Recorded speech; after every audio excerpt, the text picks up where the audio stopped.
Who likes conflict? Nobody likes conflict. This week on the blog, I'm talking about three simple ways to ease conflict, because every single one of us fits into one of these categories. A, we bury our head in the sand. B, we try to fix it right away and end up wrecking everything. Guilty, that one's mine. We rampage and overreact and cause tons of damage in our path. Or we don't tell people what we really think, and we end up telling everybody else behind everybody else's back what we really think. Regardless of how you deal with conflict, here's three easy things that you can do this week to help overcome your fear of conflict. Number one, stop. Who says you have to respond to conflict right on the spot? And if you haven't read my blog on managing your own emotions, that would be a good one to read, because we got to manage our own emotions first before we can manage anyone else's. So we stop. We don't have to respond to that email. We don't have to respond to our child. We don't have to respond to the angry person in front of us. We can stop. And I have a little rule of thumb. If I can't empathize with that person's point of view, then it's not time to talk yet. And what I mean by that is going away for a minute and thinking, what perspective are they coming from? How are they possibly seeing this situation? Because we all see things differently.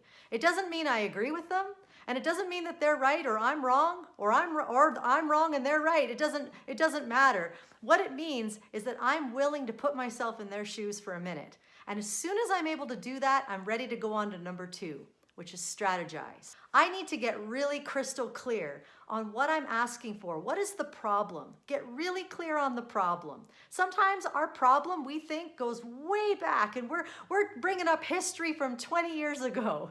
What is the real problem? What's underneath all this anger? We need to come to that place. We need to get very clear on what the problem is and be able to communicate it with clarity and kindness.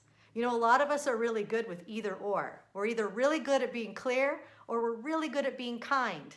We need both. We need to be able to express ourselves with clarity and kindness. When we don't express ourselves with kindness, people's walls go up and little issues become big issues really fast.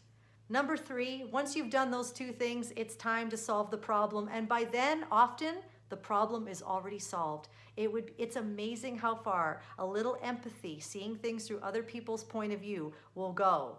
I can see that this really frustrated you. I understand how angering that must have been for you. And this is my point of view. Could we come to a conclusion here? Could we come to a solution? Sometimes, though, the answers aren't happy. The conclusion isn't happy. Sometimes we need a third party to help us out. Sometimes we need to take some time and say, look, let's revisit this in an hour.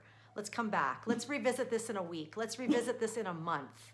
Sometimes the relationship ends, and that's okay.